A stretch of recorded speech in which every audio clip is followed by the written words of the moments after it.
जय मसीह की दोस्तों, आज के लाइव सेशन में आपका बहुत बहुत स्वागत है। परमेश्वर का धन्यवाद करते हैं कि प्रभु ने हमें फिर से मौका दिया कि हम एक बार फिर से जुड़कर परमेश्वर के वचन पर चर्चा कर सकते हैं, उसकी कुछ और बातों को जान सकते हैं। और सबसे पहले मैं धन्यवाद करना चाहूँगी पास्टर इमैनुअल मॉर्गन का कि आपने मुझे ये मौका दिया। आज मैं इस पेज से जुड़कर प्रभु के वचन पर बातें कर सकती हूँ।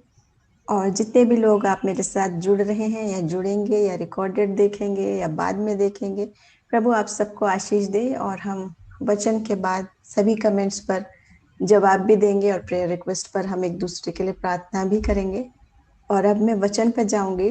जो वचन परमेश्वर ने आज मेरे मन में डाला वो क्या है, आप ये ना समझे कि वही बात हम बार बार ले रहे हैं, क्योंकि क्रिसमस सीरीज चल रही है तो हम क्रिसमस के आत्मिक अर्थ पर मनन कर रहे हैं, चिंतन कर रहे हैं, टीचिंग कर रहे हैं कि क्या क्या बाइबल के मुताबिक है, क्या क्या नहीं है।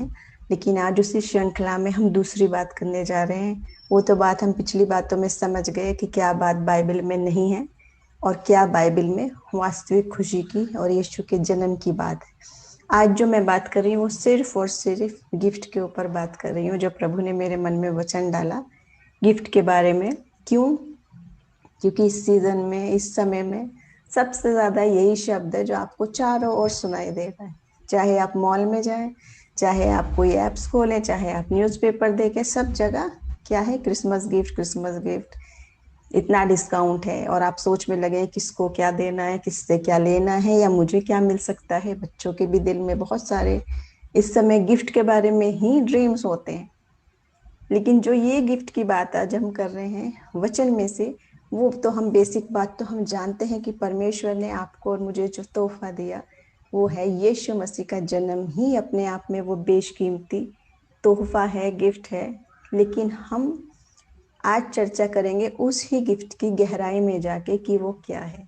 अब आप और मैं सब जानते हैं, जब हम गिफ्ट देते हैं या लेते हैं, गिफ्ट पहले पैकेट में होता है, रैपर होता है, उसके पीछे ऊपर कोई बो लगी हुई होती है, चिपका हुआ होता है, कोई सुंदर से कवर में वो छिपा हुआ होता है। उसको खोलते हैं, ओपन करते हैं, पन्नी को, पैकेट को, टेप लगे हुए को, बो को खोल के, डिब्बे को खोल के गिफ्ट निकालते हैं। और जब तक उस गिफ्ट को ग्रहण नहीं कर लेते, यूज नहीं कर लेते, पर्सनली जान नहीं लेते चख के, तब तक हम नहीं जानते कि वो गिफ्ट क्या था और मेरे लिए कितना वैल्यूएबल है या नहीं है। ऐसे ही ये तो आप और मैं जान गए कि यीशु मसीह हमारे लिए बेशकीमती गिफ्ट है। लेकिन वो उसके पीछे की सब बातें धीरे धीरे धीरे धीरे जैसे खोलेंगे एक एक एक एक करके, उन गहरी बातों को हम वचन में से ही आज देखेंगे। तो उसके संबंध में सबसे सुंदर सी, बहुत अच्छी, मन को छूने वाला वचन है, वो है 2 कुरिन्थियों 9 और उसका 15वां वचन। यहाँ इस प्रकार लिखा है, परमेश्वर को उसके उस दान के लिए जो वर्णन से बाहर है धन्यवाद हो। ऐसा गिफ्ट बताया है यहाँ यीशु मसीह को कि जो वर्णन से बाहर है, जिसके लिए शब्द ही नहीं है, जो शब्दों में बयान ही नहीं किया जा सकता। कैसा गिफ्ट है देखिए। उसके बाद मैं आपको बताना चाहूंगी, ये जो वचन है बहुत ही दिल को छूने वाला है और बहुत ही मनपसंद, बहुत ही सुंदर वचन है। परमेश्वर का ये दान यानी ये गिफ्ट जो वर्णन से बाहर है, जिसको शब्दों में नहीं बांधा जा सकता, बयान किया जा सकता, सिर्फ जिसने चख लिया, जिसने व्यक्तिगत रीति से जान लिया यीशु मसीह को, कि उसमें जो गिफ्ट, बहुत सारी बातें हैं जो वर्णन ही नहीं कर सकते। आप कितना भी बोलें, कितना भी लिखें, नहीं समझा सकते जब तक कि उसको स्वयं चख के नहीं देख लेंगे, परख के नहीं देख लेंगे कि वो क्या आनंद है, वो क्या गिफ्ट है। तो यहाँ पर हम जब क्रिसमस की बात कर रहे हैं और ये वाली वर्ष हमारे बहुत दिल के करीब है, लेकिन बड़े अफसोस की बात है कि ये वचन जो है सब जगह नहीं दिखाई देता। सब जानते हैं कि नहीं, आप और मैं, मॉल्स में हो, घर में हो, चर्च में हो, कहीं पर भी हो, इधर उधर जो सब सजावटों में है वो सब सारी चीजें दिखाई देती है बहुत आयत के साथ, जो बाइबल में भी नहीं है। Christmas tree, Santa Claus, star, decoration, bells और बहुत सारे और सिंबल्स हैं, वो सब दिखाई देते हैं। लेकिन ये वचन बहुत कम हमको नजर आता। लेकिन हम चाहते हैं कि ये बात सब जगह मेंशन हो, यीशु मसीह के जिक्र सब जगह मेंशन हो, क्योंकि ये जन्मदिन यीशु मसीह का है और वो स्वयं वो गिफ्ट है जो वर्णन से बाहर है, जिसको समझाया नहीं जा सकता। तो इसलिए जो लोग नहीं जानते क्रिसमस के सही मायने को, और जो लोग सोचते हैं कि इसका संबंध इन सारी चीजों से है, उनको जरा बताएं। कैसे बताएंगे? जब गिफ्ट खोलेंगे, उसका रैपर खोलेंगे, रिबन खोलेंगे, बो खोलेंगे, निकालेंगे, देखेंगे, दर बदर हम गहराई में जाके तब जानेंगे कि वो गिफ्ट क्यों कह रहा है ये कि वर्णन से बाहर है। अब जो नहीं जानते वो तो इतनी ही बात बोलेंगे जो वर्णन के योग्य है कि यीशु मसीह आया, मानव रूप में आया और उद्धार दिया, यही गिफ्ट है।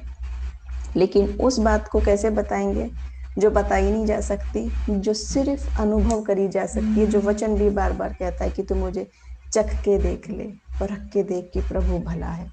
तो उसी पर हम चर्चा करेंगे आज। एक ध्यान देने योग्य बात है कि ये वचन जो है ये पौलुस ने लिखा है, पौलुस की पत्री में लिखा गया है।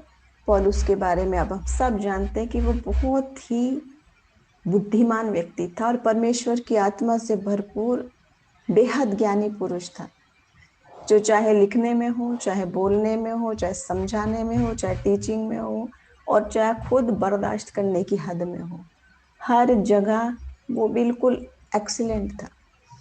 वो विद्वान व्यक्ति जिसने, हम जानते न्यू टेस्टामेंट में ज्यादातर किताबें पौलुस ने लिखी हुई हैं, इतनी सारी बातें उसने लिखी हैं, बुद्धि की बात, ज्ञान की बात, आत्मिक ज्ञान की बात।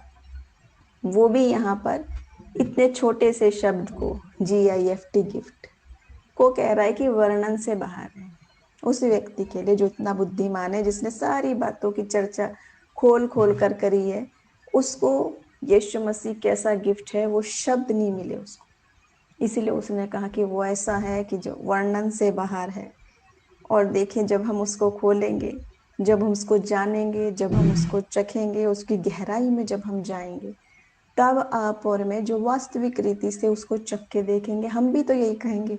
आपने देखा होगा, हम ज्यादातर वचन में हम लोग क्यों बोलते रहते हैं कि चख के देख ले, गाना भी गाते हैं उसको, तू चख ले, तू चख के देख ले, क्योंकि वो बयान नहीं किया जा सकता, उसको बोलने से नहीं समझ में आ सकता, जबकि व्यक्तिगत रीति से आप उसको जान नहीं लेंगे कि वो क्या गिफ्ट है।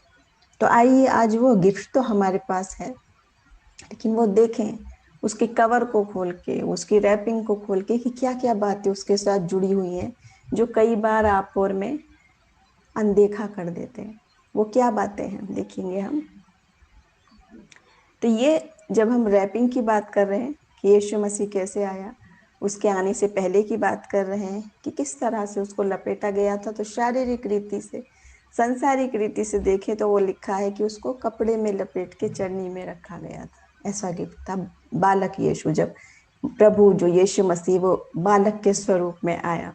लेकिन जब हम उसको देखते हैं आत्मिक अर्थों में, तो कौन सी रैपिंग, किस चीज को पहले किस चीज में वो प्रकट किया गया था, जो पहले उसकी रैपिंग है, वो अगर हम हटाएंगे तो हम देखते हैं ये सारी बातें जो हैं वो भविष्यवाणियां जो हैं यीशु मसीह के जन्म से पहले ही, क्योंकि गिफ्ट से पहले हमें उसका पैकेट और रैप और उसकी सारा आकर्षक सुंदर कवर दिखता है, जिसको हम खोलते हैं तब गिफ्ट निकलता है। ऐसे ही ये भविष्यवाणियां, सुंदर, सही, बिल्कुल सटीक भविष्यवाणियां जो यीशु मसीह के जन्म की थी, और बिल्कुल एग्जैक्टली वैसे वैसे ही एक एक एक एक बात होती चली गई यीशु मसीह के जन्म की।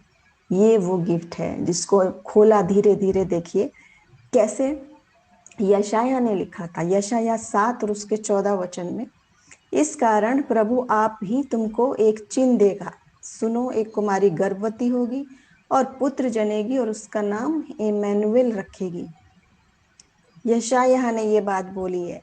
उसके बाद जब हम देखते हैं 9वें अध्याय में और उसके 6ठे वचन में, हमारे लिए एक बालक उत्पन्न हुआ और हमें एक पुत्र दिया गया है और प्रभुता उसके कांधे पर होगी और उसका नाम अद्भुत युक्ति करने वाला, पराक्रमी परमेश्वर, अनंत काल का पिता और शांति का राजकुमार रखा जाएगा। उसकी प्रभुता सर्वदा बढ़ती रहेगी और उसकी शांति का अंत न होगा। इसलिए वो उसको दाऊद की राजगद्दी पर इस समय से लेकर सर्वदा के लिए न्याय और धर्म के द्वारा स्थिर किए और संभाले रहेंगे। सेनाओं के यहोवा की धुन के द्वारा ये हो जाएगा। ये देखिए, ये प्रोफेसी, ये भविष्यवाणी यीशु मसीह के जन्म से सैकड़ों वर्ष पहले लिखी हुई बातें, जो लिखी गई सब कुछ बिल्कुल उसी तरीके से। यीशु मसीह का जन्म कोई ऐसी बात नहीं है कि वो एकदम से आया हुआ गिफ्ट है कि मन में आया कि चलो मैं गिफ्ट दे देता हूँ मानव जाति को, तो मैं ऐसा दे दूं और दे दूं।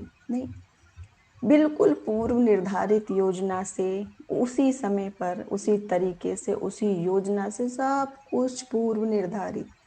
और कब से निर्धारित? मसीह के जन्म से सैकड़ों वर्ष पहले से। इतने पहले से प्लान किया हुआ गिफ्ट है ये, जिसको आप और मैं जरा खोल के और परख के देख लें कि क्या वो गिफ्ट है। देखिए, किसके बारे में यह भविष्यवाणियां की गई है, किसको कहा गया है कि वो मसीह जो आने वाला है वो ऐसे आएगा और ऐसे ऐसे जन्म होगा, उसको भी हम अगर देखेंगे तो हम देखेंगे इसी के 11वें अध्याय में इस प्रकार लिखा है, तब यिशै के ठूंठ में से एक डाली फूट निकलेगी। यिशै एक व्यक्ति का नाम है, ठूंठ मतलब है अंकुरित होगी, जड़ में से निकलेगी, और उसकी जड़ में से एक शाखा निकलकर फलवंत होगी। और यहोवा की आत्मा, बुद्धि और समझ की आत्मा, युक्ति और पराक्रम की आत्मा और ज्ञान और यहोवा के भय की आत्मा उस पर ठहरी रहेगी, और उसको यहोवा का भय सुगंध सा भाएगा। वो मुंह देखा न्याय ना करेगा और ना अपने कानों के सुनने के अनुसार निर्णय करेगा, परंतु वो कंगालों का न्याय धर्म से और पृथ्वी के नम्र लोगों का निर्णय खराई से करेगा।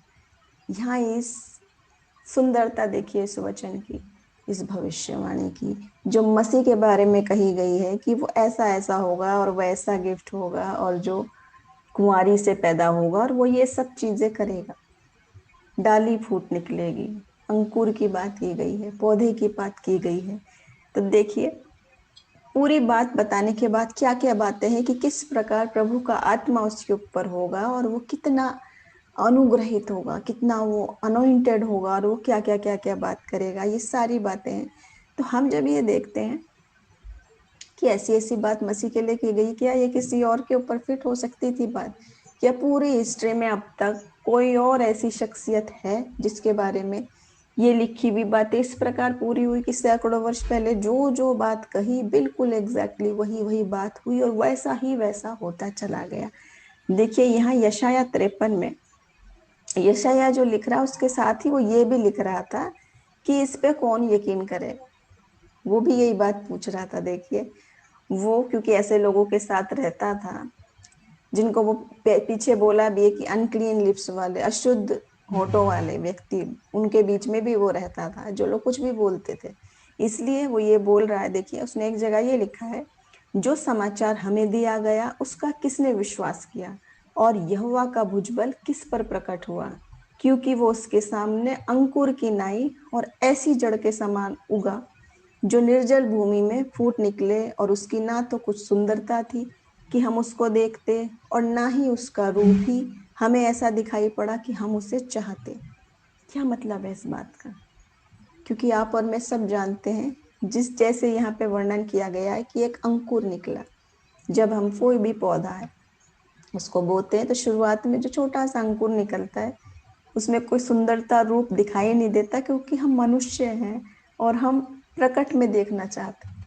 तो जब वो इंतजार करते हैं, समय होता है, वो बढ़ता है, धीरे धीरे फलवंत होता है, उस पे सुंदर फल लगते हैं या फूल लगते हैं, जो भी जिस भी प्रकार का वो पौधा है, तब हम उसके फल को जान लेते हैं, तब हम उस बात को ग्रहण करते हैं कि ये क्या है। ऐसे ही यहाँ पर जो भविष्यवाणी की गई तब इतने समय पहले, मसीह के जन्म से सैकड़ों वर्ष पहले, कैसे लिखी उन्होंने ये सब बातें? क्योंकि प्रभु की जो योजना थी वैसे ही वैसे होता गया। तो जब हम इस गिफ्ट के पहले देखें कि क्या कवर था उसके ऊपर, कैसी रैपिंग थी, कैसे वो बंधा हुआ था, उसकी योजना क्या थी, तब जा जाके खोल खोल के जब हम देखेंगे उसकी आत्मिक गहराई को कि ये जो गिफ्ट है यीशु मसीह जो स्वयं वो गिफ्ट है, और कोई गिफ्ट उतना वैल्यूएबल नहीं है, कोई कुछ नहीं दे सकता, उससे बढ़कर कोई गिफ्ट नहीं है। ये बेशकीमती गिफ्ट, इसकी गहराई को इसको आत्मिक रीति से पहले हम जान तो ले, चख तो ले कि ये क्या बात है, बजाय उसके कि हम इंसान की बनाई हुई नीतियों पर खुशियां मनाने लगे जो बाइबल में भी नहीं है, जो है ही नहीं। छोटी सी बात, संसारिक बात, अपनी बुद्धि के अनुसार बनाई हुई बात, और इस योजना को नहीं खोल के देख रहे हैं जो परमेश्वर ने सैकड़ों वर्ष पहले, मसीह के जन्म से पहले सब कुछ बनाई हुई योजना है। उसको जरा खोल के देखें, उस गिफ्ट को, कि क्या गिफ्ट आपके और मेरे पास रखा है, जो कई बार हम क्रिसमस की खुशी में खोलना ही भूल जाते हैं, देखना ही भूल जाते हैं। ऊपरी तौर से बस यीशु मसीह का जन्मदिन है, उसके बाद सारी सांसारिक रीति से बनाने लगते हैं, जैसे इंसानों की बुद्धि, इंसानों के बनाए हुए तौर तरीके से। और प्रभु की इस बड़ी सी योजना को भी तो जाने कि क्या प्रभु हमें दिखाना चाह रहा है। तो जब हम उसके लिए अपने दिलों को तैयार करते हैं, तो हम इन भविष्यवाणियों पर गौर करें। देखिए, इसी प्रकार एक और भविष्यवाणी भी मैं आपके सामने पढ़ना चाहूंगी कि यहाँ तो उसने कहा कि ये कौन इस बात पर यकीन करेगा, क्योंकि वो ऐसे लोगों के बीच में था और वो सोच रहा था कि मैं क्या करूंगा। तो यहाँ पर हम ये जो बात देख रहे हैं कि वो धीरे धीरे पौधा जब निकलता है, उसकी कोई सुंदरता रूप नहीं दिखाई देती, लेकिन जब होती है तब हम उसको जान लेते हैं। वैसी भविष्यवाणी मीका में है, 5 अध्याय उसके 2 वचन में। हे बेतलहम एप्राता, जगह का नाम है ये, यदि तो ऐसा छोटा है कि यहूदा के हजारों में गिना नहीं जाता, तो भी तुझ में से मेरे लिए एक पुरुष निकलेगा जो इसराइलियों में प्रभुता करने वाला होगा, और उसका निकलना प्राचीन काल से वरन अनादि काल से होता आया है। अनादि काल से होता आया है, हमेशा से जो उसका अस्तित्व है। तो यहाँ जब हम देखते हैं ये वचन, ये जो लिखी हुई बात है, किसके बारे में कही जा रही है? यीशु मसीह के बारे में, जो बेबी के रूप में आया। उस समय लोग अपनी इंसानी बुद्धि में हैं, इंसानी आंखों में हैं, तो वो नहीं समझ पा रहे हैं कि ये वही मसीह है जो आने वाला था। हम देखते हैं जब गलती और उसके 4 अध्याय में, तो यहाँ पे हम देखते हैं कि ये सारी बातें क्या है। देखिए, गलतियों 4:4 में, परंतु जब समय पूरा हुआ तो परमेश्वर ने अपने पुत्र को भेजा, जो स्त्री से जन्मा और व्यवस्था के अधीन उत्पन्न हुआ। क्या लिखा है? जब समय पूरा हुआ, निश्चित समय, निश्चित तरीका, निश्चित सब कुछ जैसा जैसा था। तो कैसा हुआ वो? व्यवस्था के अधीन, यानी जैसी प्लानिंग प्रभु ने बनाई थी वैसे ही, परमेश्वर की योजना के मुताबिक। तो अगर आप और मैं सोच रहे हैं कि कैसे वो यीशु मसीह वही मसीह है जो आने वाला था, देखिए यहाँ पर जो बोला है निश्चित समय की बात, तो आप और मैं जब इंसान है, उस समय के लोग भी होंगे। वो इमेजिन कर रहे होंगे जो छुटकारा देने वाला आएगा, जो मसीह आएगा, जो राजाओं का राजा आएगा, वो कैसा होगा? वैसा ही सोचा होगा, सशक्त होगा, बड़े वैभव में होगा, शान शौकत के मुकुट लगाए हुए, तलवार लिए हुए, किसी बड़े रथ पे आ रहा होगा, बड़ी सेना उसके साथ आ रही होगी, वो होगा। लेकिन यहाँ जो दृश्य है वो मनुष्य की बुद्धि योजना के अनुसार नहीं है, वो परमेश्वर की बुद्धि और योजना के अनुसार है, जो आत्मिक अर्थों में है, सांसारिक शारीरिक अर्थों में नहीं है। तो वो जो देख रहे हैं, वो उस अंकुर को देख रहे हैं जो भी बिल्कुल उग रहा है, पौधा। धीरे धीरे धीरे जब मसीह ने वो समय लिया, वो समय पूरा हुआ, उसकी सेवकाई पूरी हुई, तब तब तब प्रभु, और आज वो सच्चाई आपके और मेरे सबके सामने है कि जो यीशु मसीह है, ना वैसा कोई है, ना हुआ, ना हो सकता है।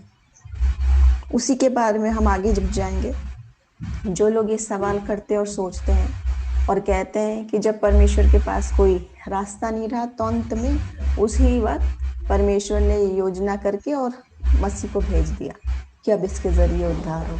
लेकिन वचन हमें बता रहा है कि ये एकदम तुरंत लेने वाली बात नहीं है, बल्कि पीछे जब हम देखते हैं, ये सारी बातों का लेखा जोखा यहाँ पर है कि किस प्रकार ये सारी योजनाएं थी, बिल्कुल वही वक्त, वही समय, वही तरीके से, उन्हीं तारीखों पर, उसी वक्त के मुताबिक, जैसे जैसे समय पूरा हुआ लिखा है। बच्चा पेट में उसके माँ के बढ़ा बढ़ा बढ़ा और उपयुक्त समय पर, निश्चित समय पर उसका जन्म हुआ, निश्चित तौर तरीके से हुआ। अब हम यहाँ देखते हैं इसकी सारी भविष्यवाणियों को यशायाह ने की, मीका ने की, जपनिया ने की, जकरिया ने की, मलाकी ने की, यूहन्ना बपतिस्मा देने वाले ने की। और इन सब बात लोगों ने क्या मुख्य बात कही आपसे और मुझसे, कि वो मसीह आने वाला है और हम तैयार रहें, तैयार हो जाएं उसके आगमन के लिए, क्योंकि वो आने वाला है। ये बात इतने सारे लोगों ने तभी कह दी थी। और आज जब वो जो लोग हम अभी बात कर रहे हैं कि वो सोच रहे हैं कि ऐसा आ रहा होगा, बादशाह की तरह घोड़े पे रथ पे सवारी करके आ रहा होगा, तो वो जरा जाने कि इसकी मिस्ट्री क्या है, इस बात में छिपी हुई गहराई क्या है। इतिहास में ये बात है, भविष्यवाणी में ये बात है। उसके बाद हम ये देखते हैं कि इतिहास और उसके बाद ये मिस्ट्री क्या है, आत्मिक बात की मिस्ट्री क्या है, रहस्य क्या है मसीह के जन्म का। उसके बाद इस मिस्ट्री को अगर आप और मैं नहीं समझ पा रहे हैं, उन लोगों ने जो समय थे कैसे ग्रहण की ये बात देखिए। मैं आपके सामने बताना चाहूंगी वो वाला उदाहरण, गड़ड़ियों वाला, शेपर्ड्स वाला, जो वहां भेड़ों को चरा रहे थे। और क्या हुआ देखिए, 9वें वचन में है कि एक परमेश्वर का स्वर्गदूत उनके सामने आ खड़ा हुआ और उसकी रोशनी हुई और वो लोग डर गए। और उसने उनसे कहा कि मैं तुम्हें आनंद का समाचार सुनाता हूँ, तुम मत डरो। और ऐसे ऐसे पूरे यीशु मसीह के जन्म की खुशखबरी सुनाई उन लोगों को कि ऐसे ऐसे दाऊद के नगर में तुम्हारे लिए उद्धारकर्ता जन्मा है, उसका ये पता है, और सब कुछ उन्होंने कहा। उसके बाद मैं आपको ये बताना चाहती हूँ उन लोगों ने क्या कहा, उन गरड़ियों ने क्या कहा, चरवाहों ने क्या कहा। क्या उन्होंने इंसान की तरह आज के तरीके से ऐसे कहा कि पहले एक जाके देख के आ जाओ, या पहले हम चेक करेंगे इस बात में कितनी सच्चाई है, मैं तो नहीं मानता हूँ, मैं पहले ये करूंगा वो करूंगा तब कुछ होगा तो मैं जाऊंगा, ये सब कहा। उन्होंने उस बात पर न केवल यकीन किया बल्कि क्या कहा कि ये जो समाचार खुशी का हुआ है, आओ ये हम सबको बताएं, बिना शक करे उसने कहा हम ये सबको बताएं खुशखबरी। और उनकी जितनी जितनी हैसियत जिसकी थी वो तोहफे उन्होंने लिए और वो यीशु मसीह से भेंट करने को चले, मुलाकात करने को चले। आज जो क्रिसमस क्रिसमस बोल रहे हैं, मसीह के जन्म की खुशी मनाने की बात कर रहे हैं, सारे प्लान करते हैं सुबह से शाम तक।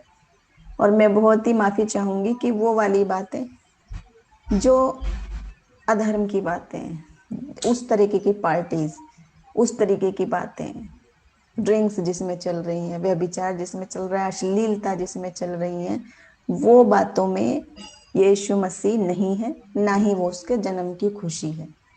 वो आपकी खुद की खुशी है।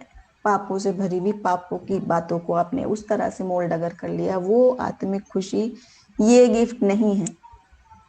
वो गिफ्ट है कि जो वाला गिफ्ट प्रभु ने आत्मिक आपको दिया वो आपने खोला ही नहीं, उसको जाना ही नहीं, वो तो बंद पड़ा हुआ है वैसे ही, यूज भी नहीं किया, देखा भी नहीं, चखा भी नहीं। ना कभी आपने प्रभु को सुना है, ना कभी आपने प्रभु को देखा है, ना अगर आत्मा के कोई भी वरदान है तो उस गिफ्ट को खोल के देखिए आज आप। इतने सारे आत्मिक गिफ्ट परमेश्वर ने आपके और मेरे लिए रखे हैं जिसकी गिनती भी नहीं की जा सकती। वो सुपर नेचुरल ब्लेसिंग्स जो बंद रखी हुई है, यूज नहीं किए हमने, और हम खुशी इस प्रकार की मना रहे हैं जो बाइबल में भी नहीं है, जो पाप है, गुनाह है, प्रभु उससे खुश नहीं होता।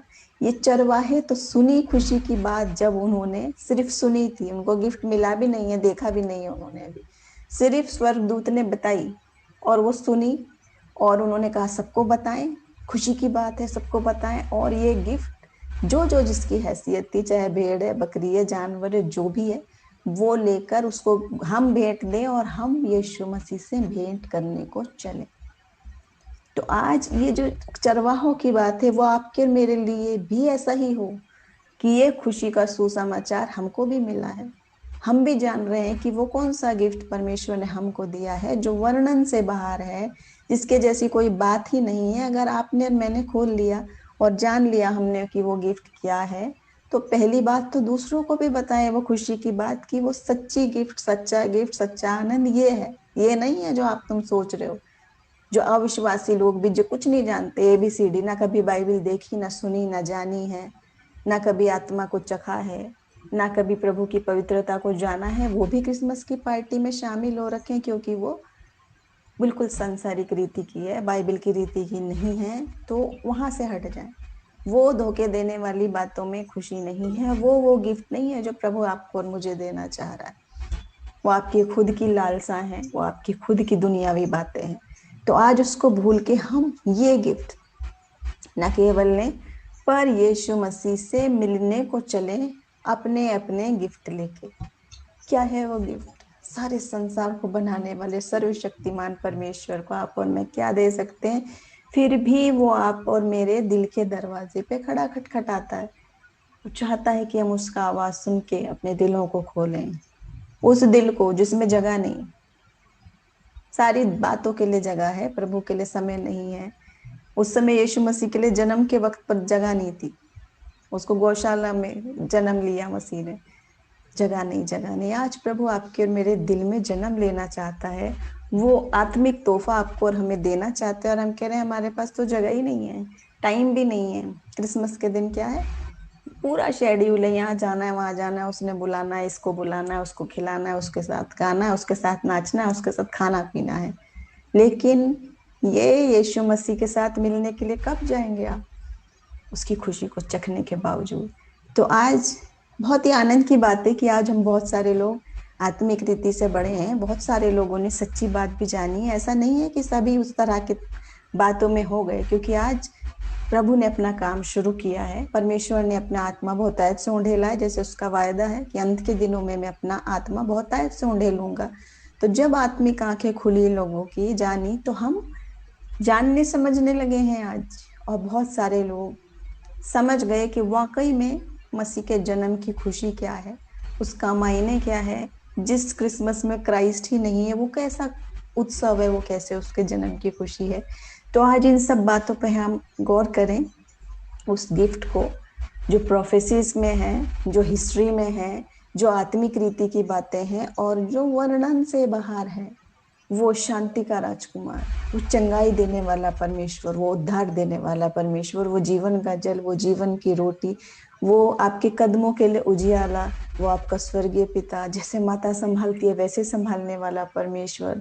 और हर वक्त जो कहता है मैं तुझे नहीं छोड़ूंगा, मैं तुझे नहीं त्यागूंगा, मैं जगत के अंत तक तेरे साथ हूँ, मैं तेरे आगे आगे चलूंगा, मैं तेरा दाहिना हाथ पकड़ के चलूंगा।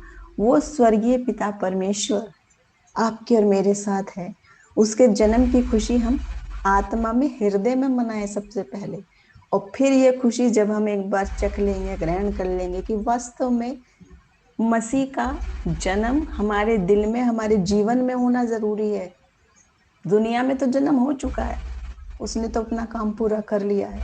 आज स्मरण करें उसके जन्म की खुशी को, और वो आत्मिक रूप से आनंदित हो, और उस आनंद को वहां तक पहुंचाएं जहाँ ये आनंद चखा नहीं गए। तो प्रभु आज के वचन के जरिए हम सबको बहुत ऐसे आशीष दे। जितने लोग हमारे साथ जुड़े हैं, प्रभु आप सबको आशीष दे। आखिरी में हम प्रार्थना में जाएंगे, हमारे साथ शामिल हों। पिता, हम आपका धन्यवाद करते हैं इस वर्णन से बाहर गिफ्ट के लिए जो आपने हमारे लिए रखा है।